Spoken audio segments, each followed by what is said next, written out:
এক বড় না দুই বড় আমার ভাই তোমার ভাই। এই দাঁড়াও দাঁড়াও দাঁড়াও, এদিকে আসো। কি ব্যাপার বুঝলাম না, দাঁড়াতে বললো কেন? কি হয়েছে হুজুর? তোমরা এইভাবে চেঁচামেচি করতে করতে কোথায় যাচ্ছ? চেঁচামেচি কোথায়, ছেলে পিলে নিয়ে প্রোগ্রামে যাচ্ছি। আমি তো ভবিষ্যতে এই ইউনিয়নের লিডার হব। ভবিষ্যতে তুমি লিডার হবা? তোমার ভিতরে একটা নেতা নেতা ভাব আছে। হুজুর একটু ব্যস্ত আছি, পরে এক সময় কথা বলবানে। এই একটু দাঁড়াও। হ্যাঁ, তোমরা আমার একটা কাজ করে দিতে পারবা? কি কাজ হুজুর? মসজিদ কমিটির কেউ কি আপনার কিছু কয়েছে নাকি বেতন দিচ্ছে না? শুধু নামটা একবার বলেন, একদম সাইজ করে ফেল দেবো। না না, কাউকে সাইজ করা লাগবে না, ছোট্ট একটা কাজ। ওই যে বড় পাথরটা দেখছো, ওইটা তুমি নেবে, আর তোমার যে কর্মীগুলো আছে ওরা ছোট পাথরগুলো নেবে।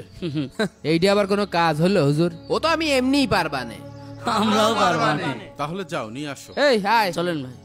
এ কোনো বিষয় হইলো? এইটুকুনি পাথর। কিরে, আমার পাথরটা তো মনে হচ্ছে বেশি ভারী। তোরা এক কাজ কর, আমার পাথরটা আমার একটু তুলে দে। আরে না, হুজুর গেছে তোরটা তোর তুলতি, আর আমাকে তো আমাকে তুলতি।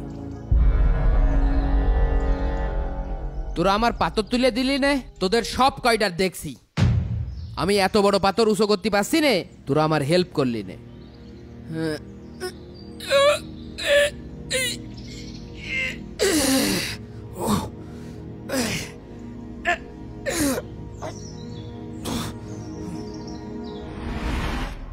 হুজুর এই যে আমার পাথর। তা তোমাদের লিডার কই? আসতে এই যে চলে এসে। হুজুর এই যে পাথর। চলে এসো আমার সাথে। আসো।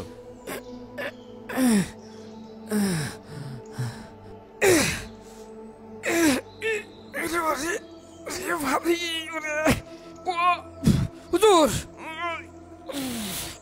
এই তোরা তো একটু ধরতে পারিস না, হুজুর আমাকে ওই বড় পাথর নিতে নিষেধ করেছে। আপনি নেন বড় পাথর।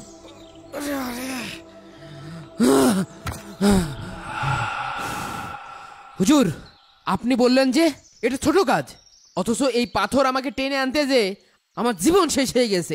আমি এইটাই দেখতে চেয়েছিলাম। মানে আপনার কথাটা ঠিক বুঝলাম না হুজুর। তুমি যে পাথরটি নিয়ে আসলে, এটা তোমার ভবিষ্যতের রাজনৈতিক জীবন। তুমি বলছো নেতা হবে, এটাই তোমার নেতা হওয়ার রাস্তা। এই বড় পাথর তুমি একা টেনেছ, কেউ সাহায্য করেনি। কষ্ট তো তোমার একারই হয়েছে।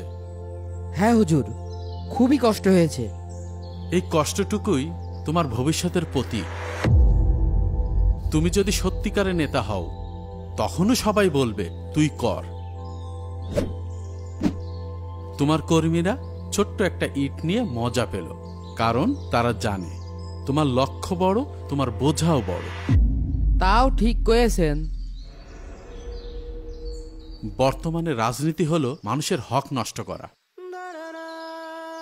আর তুমি যত বেশি হক নষ্ট করতে পারবা, তুমি তত বড় নেতা হতে পারবা। এই জুলুমের সবচেয়ে বড় তালিকা হচ্ছে মানুষের উপর জুলুম করা, ব্যাংক লুটপাট করা, অর্থ পাচার করা, আর মানুষের উপরে প্রচন্ড জুলুম করা। আর এই পাথরের মতোই তোমার সম্পদগুলো কিয়ামতের দিন তোমার উপর চাপিয়ে দেওয়া হবে। কি কন হুজুর? ওরা আমার সাথে সবসময় অশাল্যে কাজ করেছে, তাহলে আমার এই অশাল্যে কাজের ভাগিদার ওরা হবে না? না, কিয়ামতের দিন কেউ কারোর পাপ বইবে না। যেমন আজকের দিনে তোমার এই পাথরটা কেউ বইল না, তোমার নিজেকেই বইতে হলো। এই দুনিয়া স্বার্থের জায়গা, সবাই তোমাকে ব্যবহার করবে। নেতা হওয়া মানেই শুধু ক্ষমতা নয়, নেতা মানেই সততা, ত্যাগ, আর নিজের বোঝা নিজেই টানা। জি হুজুর, এই পোস্টারটা দে তো। হুর, আমি এখানে পোস্টারটা কেন ফেলে দিলাম আপনারা কমেন্ট করে জানান।